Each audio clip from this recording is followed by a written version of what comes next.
physiological value and calorific value. Physiological value and calorific value. देखिए, हम तरह तरह का फूड खाते हैं। हमारी थाली में protein, carbohydrate, fat, vitamins, minerals, ऐसे सब चीज़ों का हमारे फूड के अंदर क्या होता, समावेश होता। तो हर एक फूड की अपनी अपनी फिजियोलॉजिकल वैल्यू है और अपनी अपनी कैलोरीफिक वैल्यू है ना।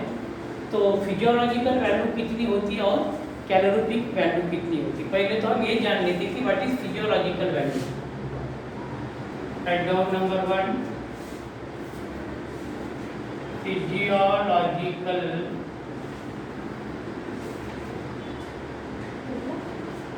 Value. What is physiological value?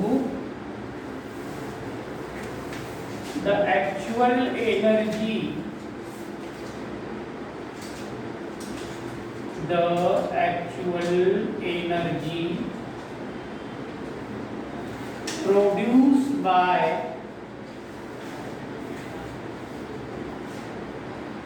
1 gram of food, 1 gram of food is called physiological value.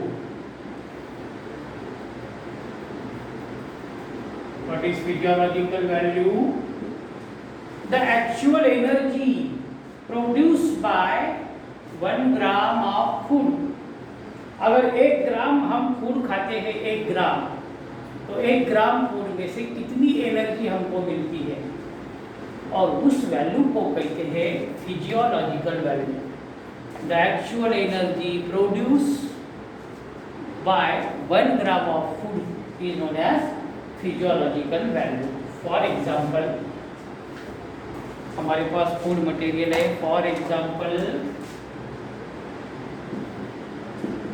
Number 1, physiological value, physiological value for food material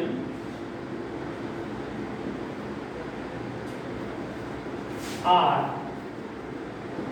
number 1 fats. ये जो फूड है फैट का, ये फैट की फिजियोलॉजिकल वैल्यू होती है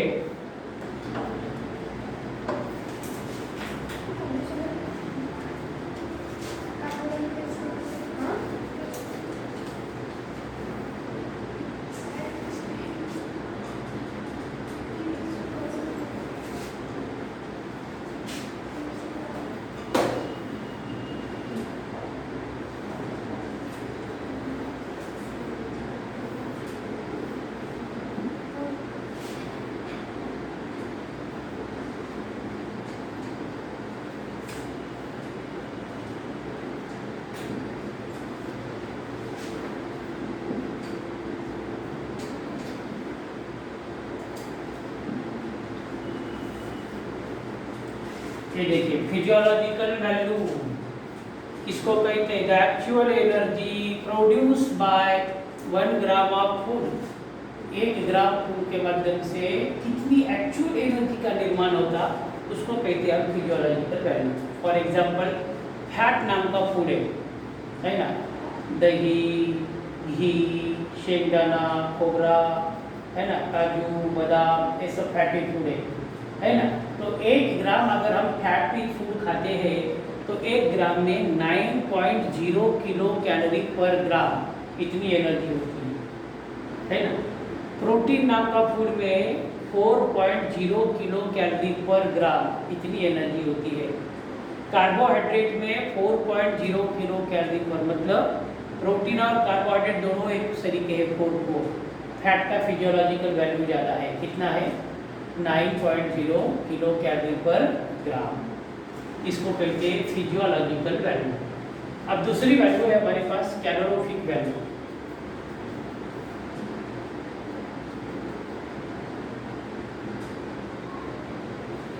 calorific value. So what is calorific value?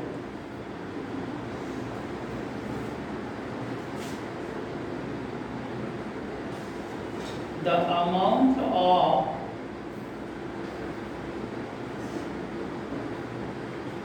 heat energy, the amount of heat energy liberated, the amount of heat energy liberated by the combustion of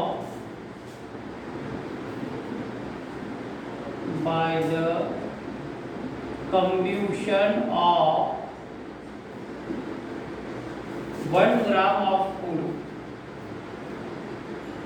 1 gram of food is known as calorific value. What is calorific value?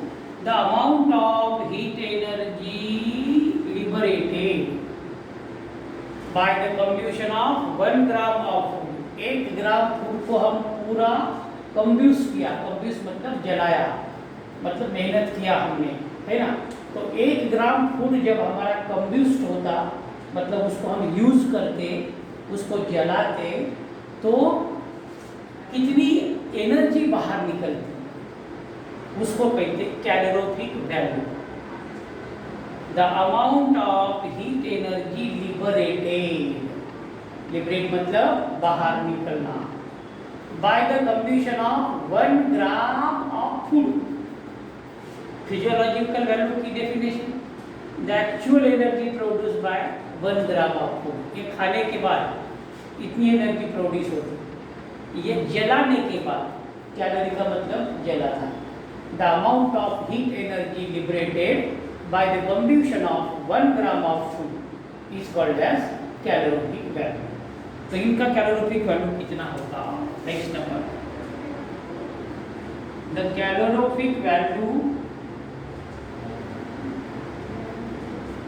calorific value of number 1 fats। Fats की calorific value कितनी होती? 9.45 kilo calorie पर ग्राम, unit सबको पता है ना। Proteins,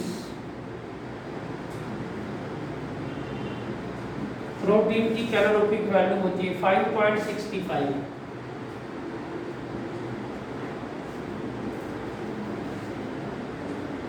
उसके बाद कार्बोहाइड्रेट, कार्बोहाइड्रेट नाम का फूड है और उसकी कैलोरीफिक वैल्यू होती है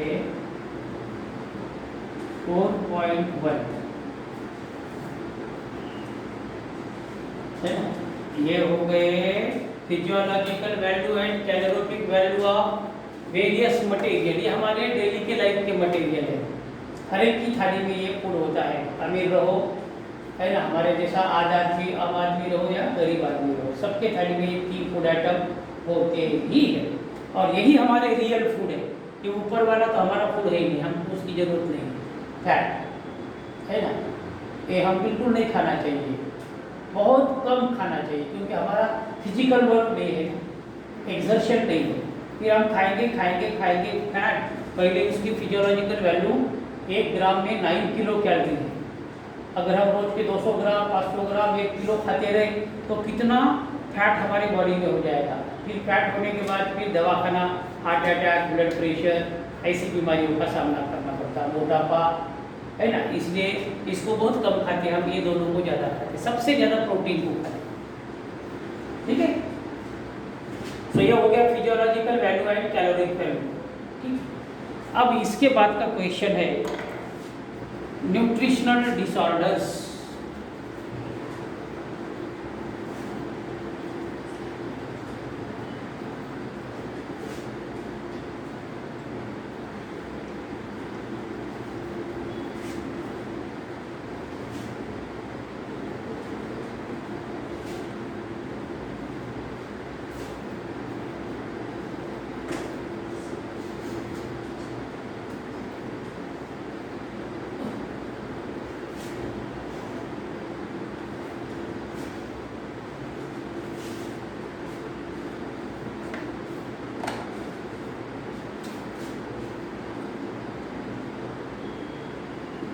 न्यूट्रिशनल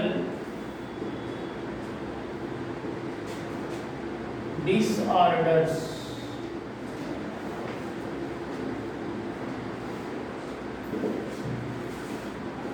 न्यूट्रिशनल डिसऑर्डर का मतलब क्या होता?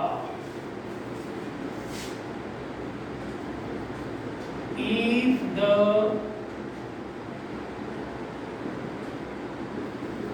nutritive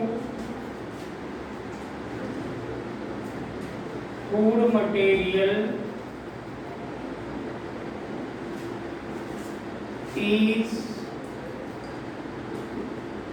not get in enough quantity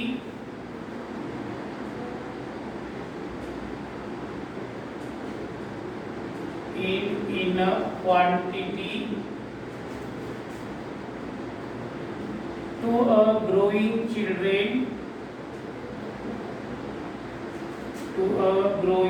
children,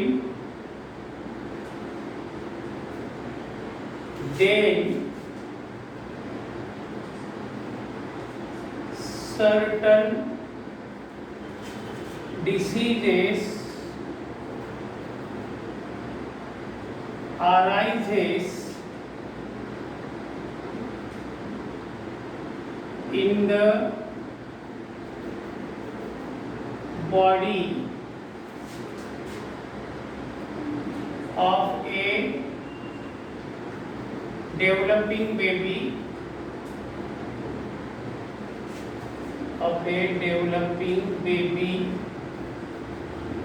is known as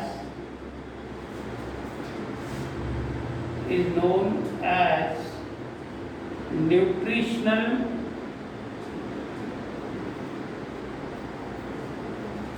disorders।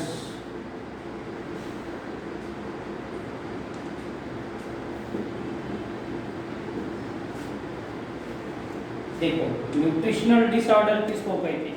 Nutrition का मतलब होता है पोषक तत्व।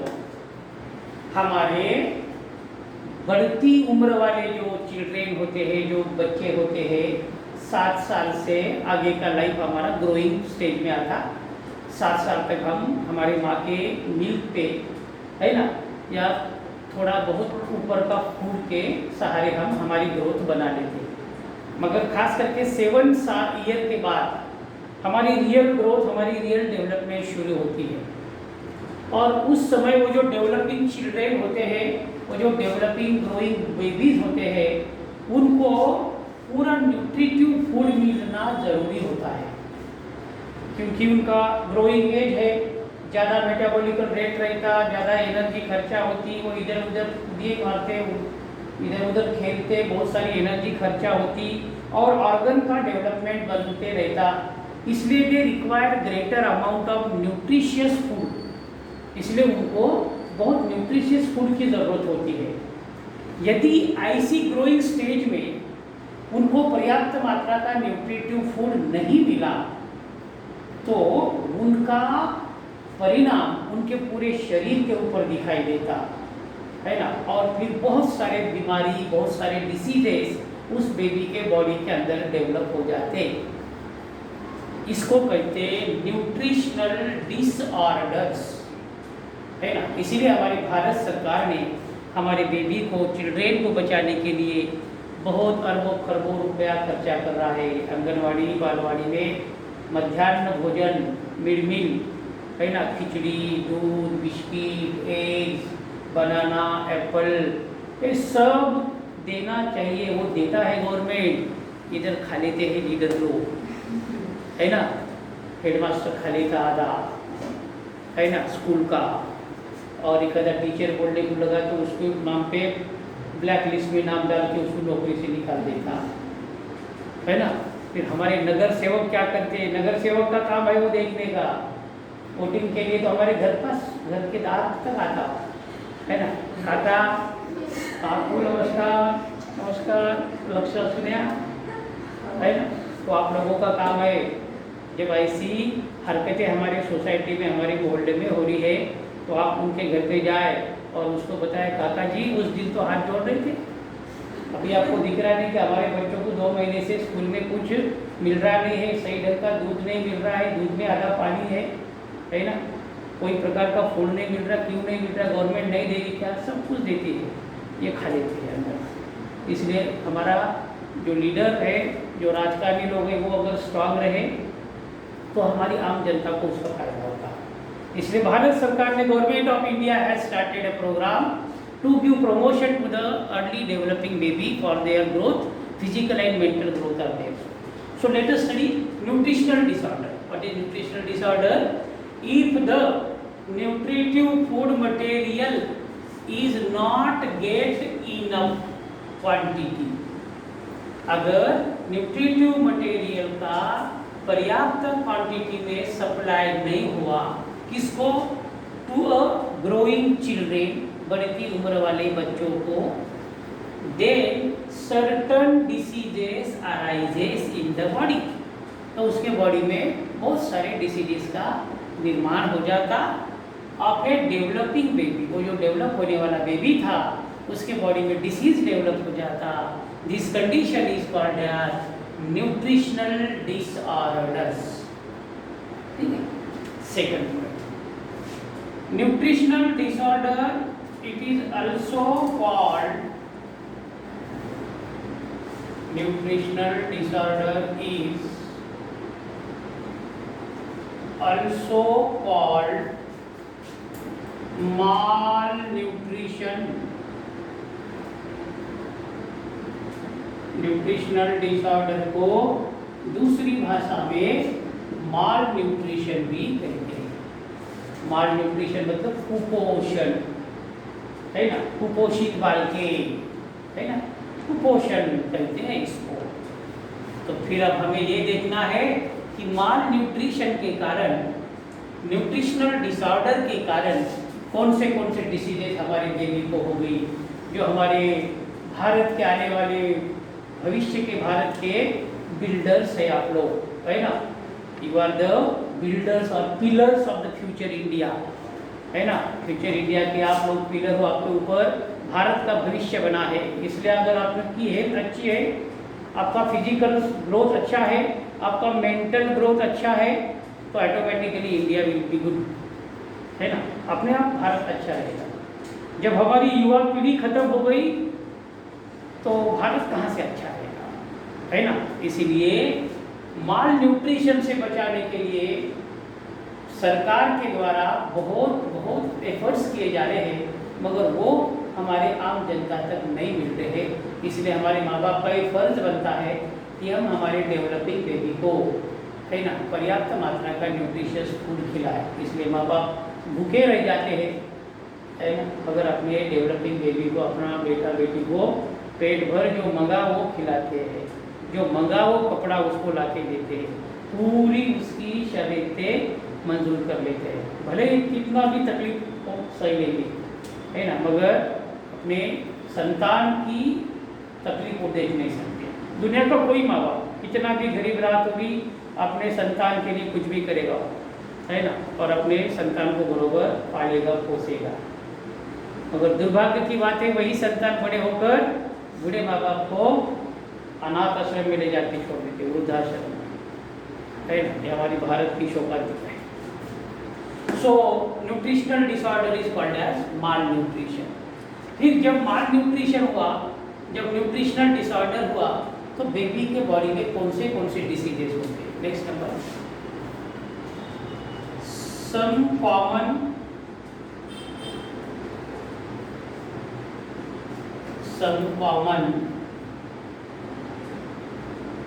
nutritional deficiency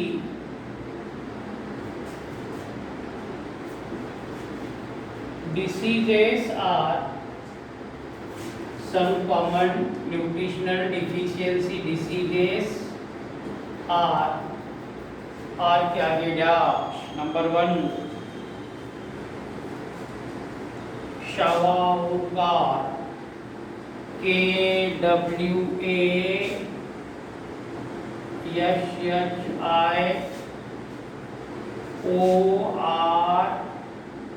KAR, शावाशिवोकार, है ना, एक पहला डिसीज। सेकंड, दूसरा डिसीज होता है मारास्मस, MARASMUS, मारास्मस। थर्ड डिफिशियंसी डिसऑर्डर का नाम है इंडाइजेशन, इंडाइजेशन।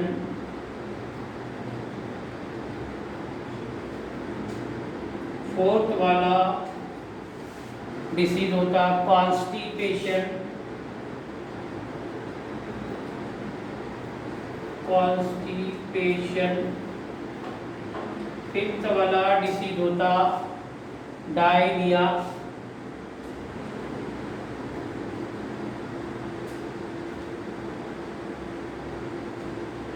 सिक्स्थ वाला डिसीज है jaundice,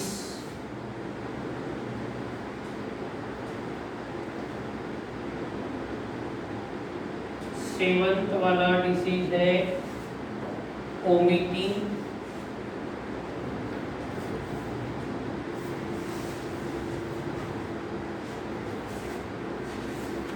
so these are the common nutritional disorder diseases। एक कॉमन न्यूट्रिशनल डिसऑर्डर डिसीजेस है जिसके बॉडी में न्यूट्रिशनल डिफिशियंसी डेवलप हो गई, उसको ये डिसीजेस होना ही है। Kwashiorkor, marasmus, indigestion, constipation, diarrhoea, jaundice and vomiting, ये सारे 7 प्रकार के डिसीज वो बेबी के बॉडी में लॉन्ग लाइफ के लिए जुड़ जाते हैं यदि उनका ग्रोइंग स्टेज में सही ढंग से फूड नहीं मिला तो, है ना। लॉन्ग लाइफ उसके बॉडी में जड़ जाते हैं, मरे तक वो बेबी के साथ हो जाते हैं डिसीजेस, है ना। मरे तक कभी क्योर नहीं होते थे, उसको प्रॉब्लम सताती रहती है क्योंकि ग्रोइंग स्टेज में ही नहीं मिला, है ना। तो आगे जाके बहुत उसको तकलीफ होती है। चलो एक एक डिसीजेस को हम डिटेल में करते हैं। शावाशिवोकार, marasmus, indigestion, constipation, diarrhoea, jaundice and omitting. Let us study one by one.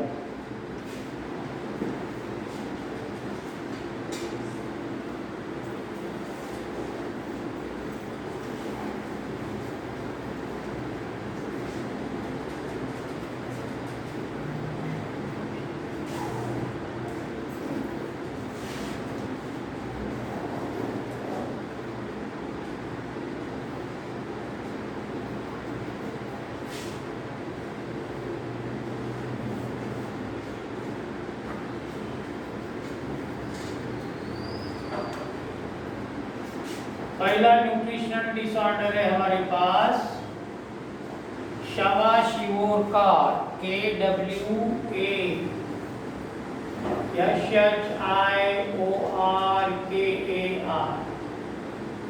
शावाशिवोकार।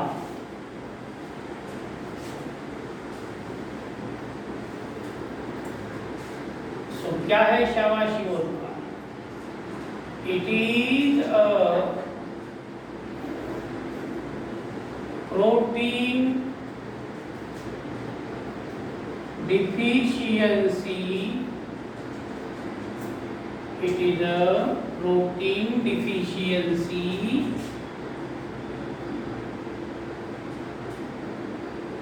diseases,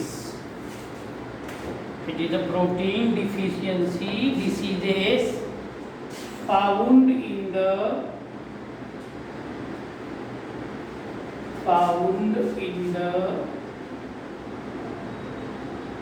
growing children, found in the growing children between 1 to 3 years of age, between 1 to 3 years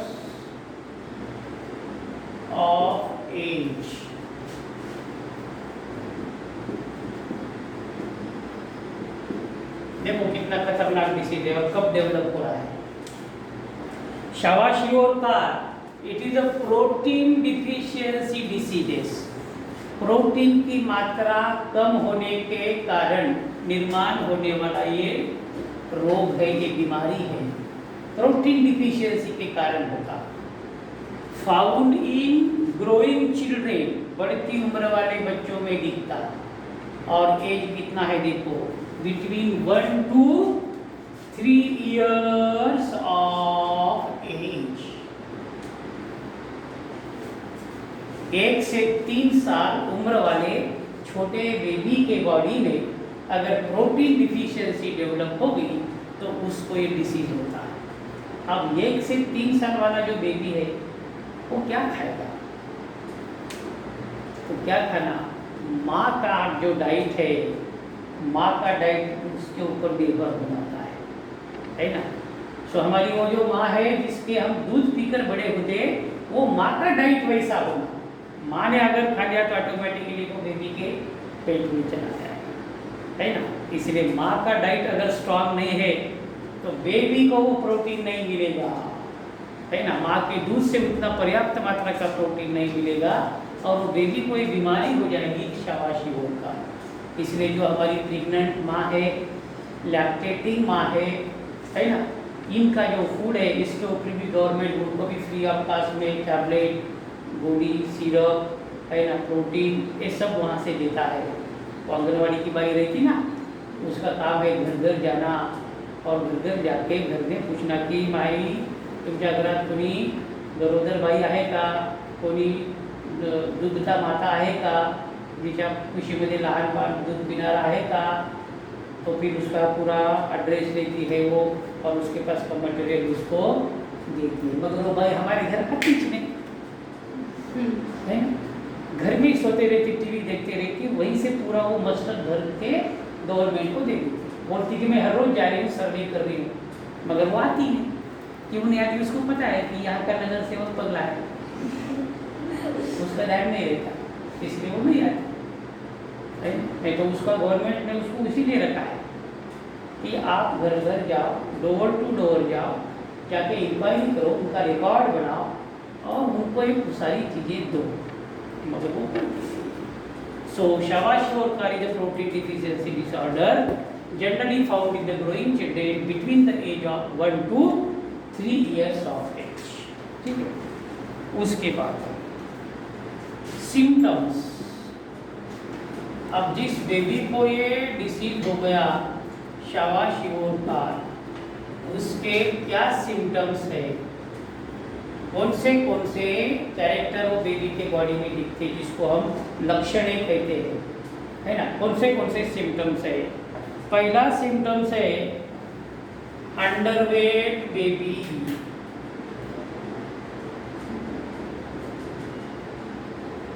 underweight baby, baby का wait under हो जाता, मतलब कम हो जाता, है ना। 3 साल का बेबी है तो नॉर्मली उसका वेट होना चाहिए 6 to 7 किलो, नॉर्मली कम से कम।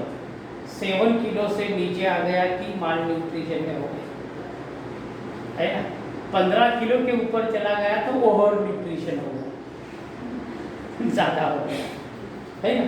इसलिए ज़्यादा भी नहीं बनता और कम भी नहीं बनता, मीडियम होना है ना। 3 साल का बेबी है, 6 to 7 kilogram weight is good for his age.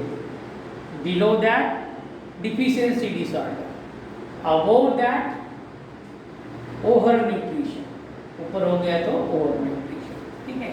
इसलिए पहला सिम्टम शावाशियोर का अंडरवेट। दूसरा स्टंटेड ग्रोथ,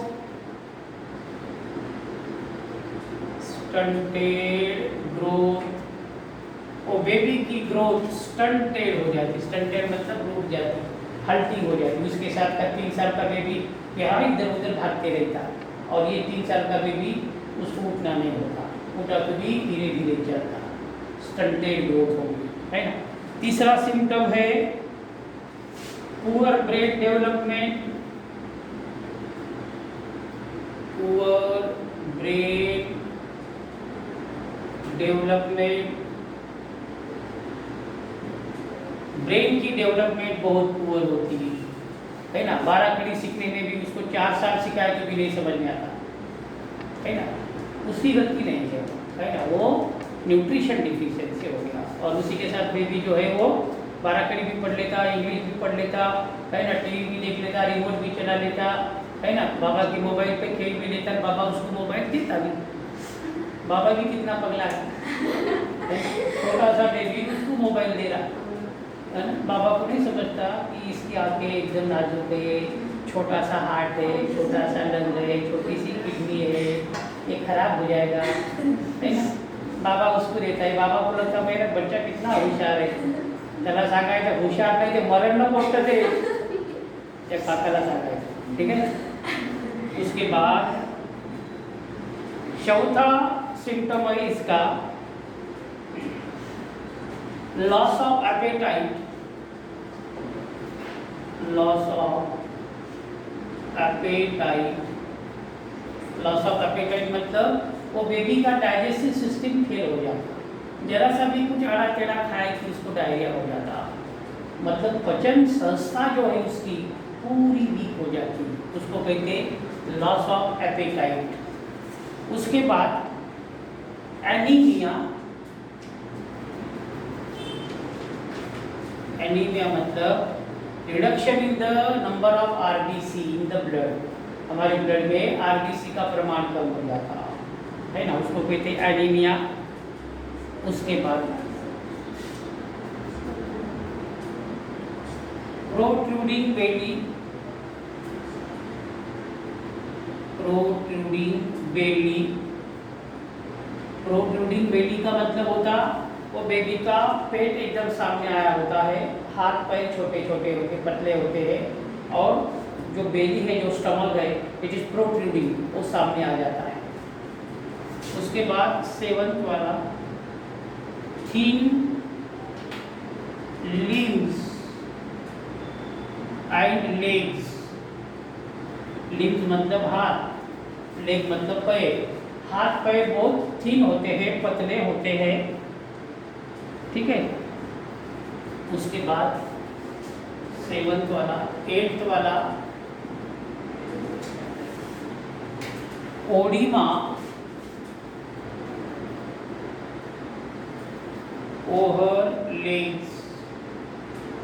इस बेबी के अगर पैर को देखते हैं, हाथ को देखते हैं, तो हाथ के ऊपर सूजन आई हुई रहती, हमेशा ओडिमा रहता है। ओडिमा मतलब सूजन, स्वेलिंग, है ना, पैरों के ऊपर हाथों के ऊपर वो बेबी के सूजन होते हैं। उसके बाद 9th वाला सिम्टम है greying of hair. Greying of hair, बाल सफ़ेद हो जाना। 5th स्टैंडर्ड में जाता बेबी, 6th स्टैंडर्ड में बहुत हो गया तो 7th स्टैंडर्ड में ऑटोमेटिकली उसके बाल पूरे सफ़ेद हो जाते है ना। फिर पूरा क्लास उसको चिढ़ाता रहता, ये मत रहा, ये मत रहा, ये मत रहा, तो उसको शर्म आती है ना। So these are the normal symptoms of the शावाशिवोगा। इतने सारे सिम्टम बेबी के बॉडी में दिखते हैं, तो 101% बेबी सफरिंग फ्रॉम शावाशिवोगा due to protein deficiency. So remaining portion इसका बचा हुआ हम कल पढ़ते हैं।